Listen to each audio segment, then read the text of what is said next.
You're listening to the Daily Mishnah Podcast with Benedict.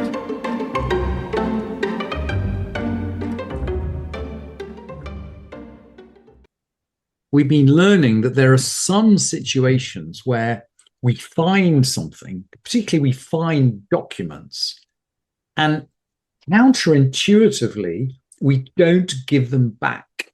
We don't give them back to the person that it seems would have lost them. And maybe there's a suspicion of fraud, we learned. But now, in picking up in the seventh Mishnah in the first chapter, so we're in Bava Metzia, we're in the first chapter of the seventh Mishnah, maybe there's some anxiety that the person who lost them never intended to deliver them at all. Let's jump into the Mishnah. Matzah jitei nashim. So someone found a bill of divorce. Someone had written out a bill of divorce to divorce his wife. Veshichrei avadim, or a bill of emancipation for a slave. I mean, it's disturbing but real, but the Mishnah always equates bills of divorce to bills of emancipation for slaves. Daitike. Now, daitike, that's a Greek word, but it means basically it's a deed that disposes of your assets after you die. So effectively, it's a will. It's a will. A daitike is a will. Matana, obviously, a deed of a gift. Veshovarim, and a receipt. All of these categories, the bill of divorce, emancipating a slave, a will, a gift, a receipt, harei ze lo yachzir, he should not return them. Shani omer, I might have said, ketuvim hayu venimlach shelo litnan. This guy might have said, gosh, I wrote them out, or to be literally, they were written out, because they would have been written out by a professional scribe.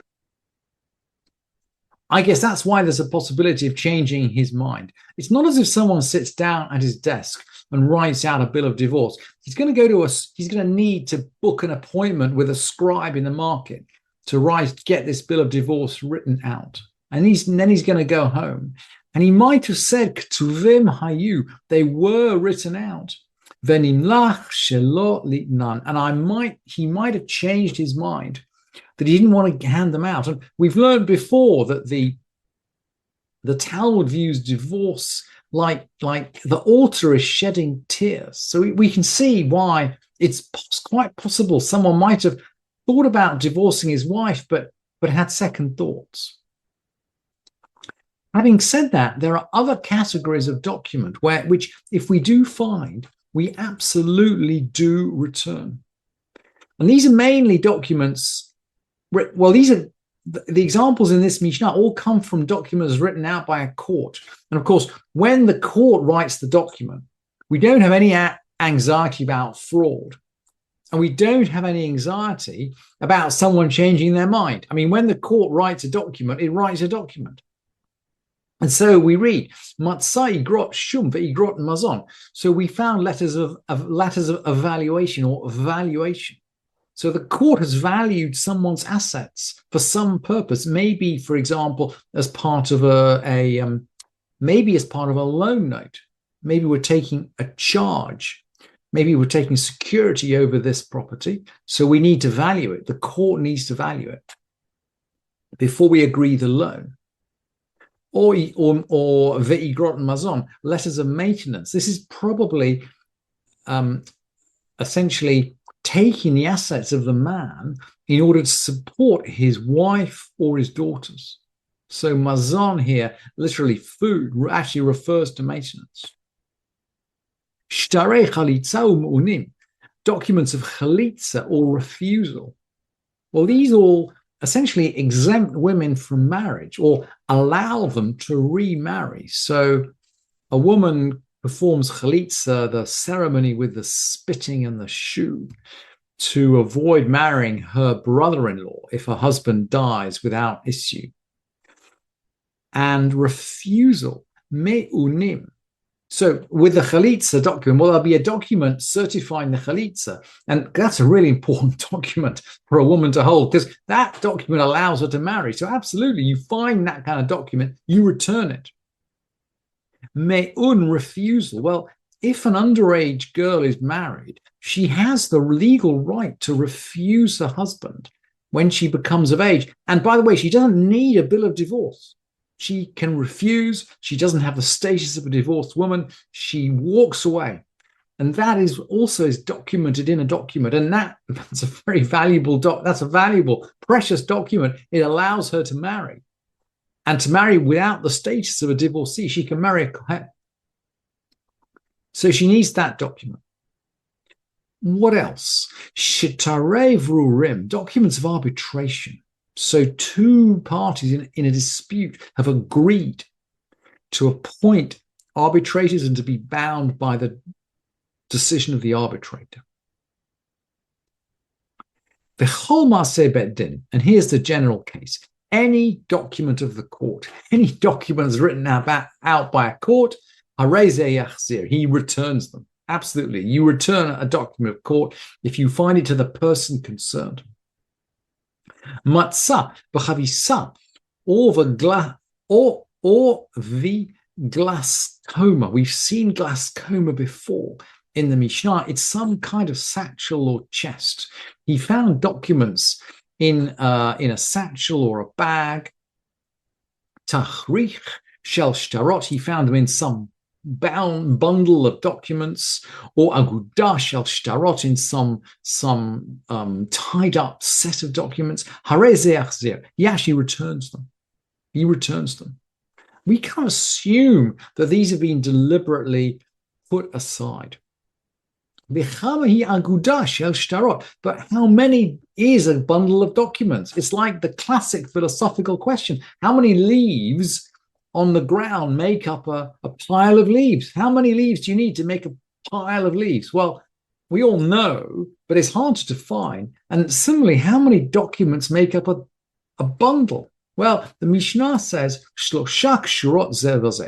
three tied up together. Once you've got three documents, you've got a bundle.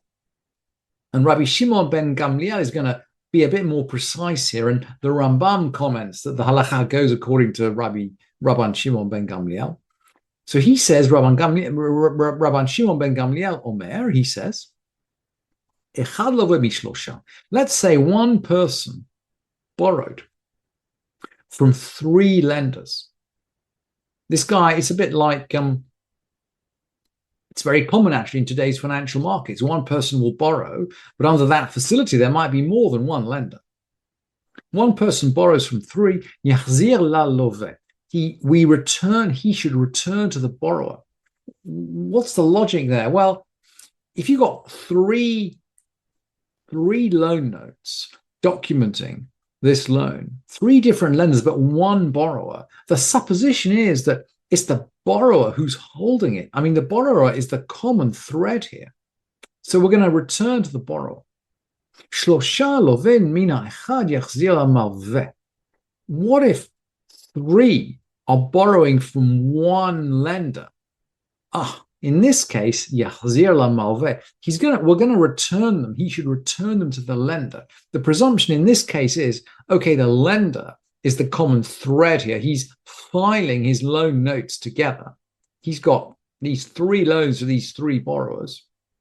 He's filing them together. We return them to the lender. Matzah shtar bein shtarotav. Someone found a document among his documents. And this, again, is a classic situation. How do you lose a document? Well, you file it among a pile of different documents. You'll never find it again. So he's going through his documents. He finds this document that doesn't belong. Matzah shtar bein shtarot. He finds a document among his documents. Ve'ein yadua ma tivo. He doesn't know what it is. What it's literally mativo, what its nature is. He doesn't understand this document, what it's doing, where it comes from. He doesn't understand. Yehemunach ad she'yavo Eliyahu. It must be left until Eliyahu comes, until Elijah comes. At some point, someone will come and interpret this document. And for the moment, we just set it to one side. We keep it safe. We keep it safe. But we have faith that Eliyahu will come and interpret it. Im yesh imahem simfonot. If there were simfonot among them. Now, that's a very odd word. It's a Greek word, a simfonot. And maybe it means a postscript or a codicil. We'll see Tosafot Yom Tov means it's effectively a note of cancellation of the loan. Anyway, if he finds simfonot, im yesh imahem simfonot, if there are simfonot with them, ya'aseh ma she b'simfonan. He should do whatever is stated in their simfonot. And we'll see Tosafot Yom Tov here. He actually says, Kol davar Hashem mevatel davar kari simfon. Or simpon, actually. He writes it with a P. So he says, anything which cancels something is called a simpon. And then he quotes Tosafot, that in the hand of a lender, it's called a simpon. Biyad hamalveh kari simpon, biyad haloveh shover. In the hand of a borrower, it's called a receipt. We all know this word shover. It is a receipt. When the borrower repays his loan, he gets a receipt and he holds on to that receipt as evidence he's repaid the loan. But it seems somehow as though the lender, mixed up with his loan notes, has got a document saying that he's been repaid.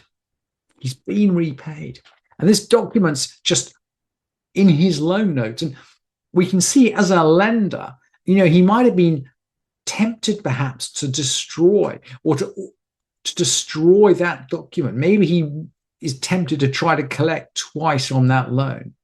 So the Mishnah is careful. I think that's why the Mishnah is careful to say, Ya'aseh ma she bi simfonan. He has to do what is stated in their simfonot. He has to do whatever his notes say. If the loan's been repaid, the loan has been repaid. There's no way round. We